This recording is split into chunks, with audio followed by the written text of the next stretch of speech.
میں نبی کریم صلی اللہ علیہ وسلم کا خیال آنا یا لانا یہ کیسا ہے؟ کیا اس سے نماز ٹوٹ جاتی ہے یا ثواب ملتا ہے یا نماز بہت زیادہ مقبول ہو جاتی ہے؟ کیا حکم شرع ہوگا؟ دیکھیں، شریعت کا کہیں یہ مطالبہ تو نہیں ہے کہ نماز میں جان بوجھ کر نبی کریم صلی اللہ علیہ وسلم کا خیال لایا جائے۔ یہ تو کوئی شریعت کا مطالبہ نہیں ہے کہ نماز پڑھو تو نبی کریم صلی اللہ علیہ وسلم کا خیال لا کے پڑھو، یا سرکار صلی اللہ علیہ وسلم نے خود تعلیم دی ہو۔ تو لہٰذا توجہ اللہ تبارک و تعالیٰ کی طرف ہونی چاہیے، یا اللہ تعالیٰ سے متعلق جو چیزیں ہیں یا آخرت کے سے متعلق امور ہیں ان پر توجہ کرنا، گویا کہ اللہ تبارک و تعالیٰ کی طرف ہی متوجہ ہونا ہے۔ کعبۃ اللہ کا تصور ہے، آخرت کا ہے، پل صراط کا ہے، جنت کا ہے، دوزخ کے تصور کے ساتھ انسان نماز پڑھے تو یہ کابرین سے بکثرت ثابت ہیں۔ لیکن اب سوال یہ پیدا ہوتا ہے کہ اگر کوئی جان بوجھ کے نبی کریم صلی اللہ علیہ وسلم کا خیال لے آیا، اگرچہ مطالبہ شرع نہیں ہے،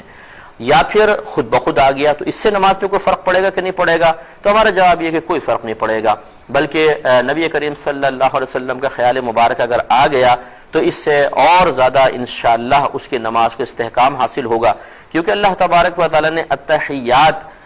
اپنے حبیب کریم صلی اللہ علیہ وسلم کے ذریعے پڑھنی ہم پر واجب قرار دی ہے، اور اس میں جب ہم کہتے ہیں السلام علیکہ ایھا النبی، تو بتائیے کس کا خیال آئے گا؟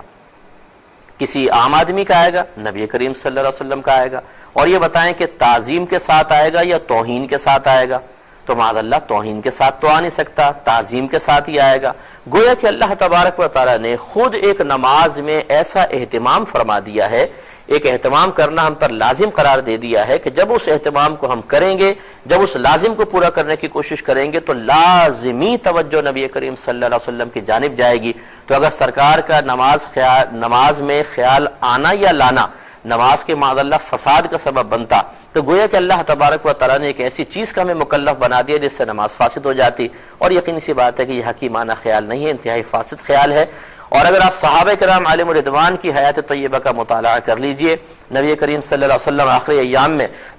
بیمار تھے، حضرت صدیق اکبر رضی اللہ تعالیٰ عنہ نماز پڑھا رہے ہیں، سرکار تشریف لے آئے تو صدیق اکبر پیچھے ہٹ گئے ہیں، سرکار صلی اللہ علیہ وسلم مصلی پہ جلوہ افروز ہوئے ہیں، اور یہ نماز میں نبی کی تعظیم ہے، آپ پیچھڑ گئے سرکار۔ اور میں نے بخاری کی روایات، درس بخاری ہمارا ہوتا ہے وہ آپ دیکھیں، اس میں یہ روایات موجود ہیں کہ صحابہ کرام جب سرکار بیمار تھے اور تشریف نہیں لا رہے تھے تو نماز پڑھتے ہوئے اس طرف حجرے کی طرف دیکھا کرتے تھے کہ سرکار آ تو نہیں رہے، اور ایک دفعہ جب سرکار نے اپنا چہرہ انور پردے کے پیچھے سے نکالا تو صحابہ کرام خوش ہو گئے، اور راوی کہتے ہیں قریب تھا کہ وہ اپنی نمازیں توڑ دیتے، یعنی دوڑ کے سرکار کے پاس چلے جاتے، تو بڑی مشکل سے انہوں نے اپنے آپ کو کنٹرول کیا۔ تو یہ تو نماز میں خیال نہیں، ذات نبوی صلی اللہ علیہ وسلم سامنے موجود ہے، اور نماز کے دوران ہی صدیق اکبر رضی اللہ تعالیٰ عنہ سرکار کی تعظیم کر رہے ہیں، ادب کر رہے ہیں، احترام کر رہے ہیں، تو اس سے نماز میں کوئی فرق نہیں پڑتا ہے۔ جس کا یہ خیال ہو معاذ اللہ کہ نماز میں نبی کریم صلی اللہ علیہ وسلم کا خیال لانے سے نماز فاسد ہو جاتی ہے، اسے چاہیے کہ وہ ان حدیثوں پہ ذرا غور و تفکر کرے کہ جہاں صحابہ کرام نے باقاعدہ ذات نبی صلی اللہ علیہ وسلم کا مشاہدہ کیا ہے۔ صحابہ کرام کہتے ہیں نبی کریم صلی اللہ علیہ وسلم ظہر اور عصر میں قرات کیا کرتے تھے۔ ایک روایت کے مطابق پوچھا گیا کہ آپ کو کیسے پتہ چلا؟ فرمایا سرکار کی ریش مبارکہ ہلتے ہوئے ہم نے دیکھی ہے۔ اس کا مطلب ہے نماز پڑھ رہے ہیں، اللہ تعالیٰ کی نگاہ سرکار کے اوپر ہے کہ آپ کے اعمال اور افعال کا مشاہدہ کر رہے ہیں حالت نماز میں، تو پھر بھی جائز ہے۔ اور یہ نبی کریم صلی اللہ علیہ وسلم پر معاملات کوئی مخفی نہیں تھے۔ ایک مرتبہ بعض لوگوں نے رکوع میں تھوڑا سا مسئلہ پیدا کیا، یعنی انہوں نے جلدی جلدی رکوع کیا، تو رحمت کونین صلی اللہ علیہ وسلم جب نماز سے فارغ ہوئے تو آپ پلٹے اور صحابہ کرام سے خطاب کرتے ہوئے ارشاد فرمایا کہ اپنے رکوع و سجود پورے کیا کرو، کیونکہ خدا کی قسم میں تمہیں اپنے پیچھے سے بالکل ایسے دیکھتا ہوں جیسے اپنے سامنے سے دیکھتا ہوں۔ اور ایک روایت میں کہ واللہ لا یخفی علی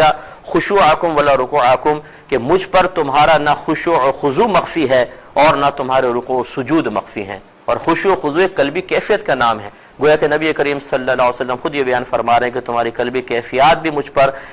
واضح ہیں۔ تو سرکار جانتے تھے کہ صحابہ کرام آپ کو دیکھ رہے ہیں، پھر بھی منع نہ فرمایا۔ اگر سرکار کا خیال لانا یا سرکار کی طرف متوجہ ہونا فساد نماز کا سبب ہوتا تو نبی پہ فرض تھا کہ اس فساد کی جڑ کو ختم فرماتے، لیکن جب سرکار نے منع نہیں فرمایا تو پھر اس کے بارے میں ہم اپنے پاس سے معاذ اللہ کوئی غلط کلام نہیں کر سکتے ہیں۔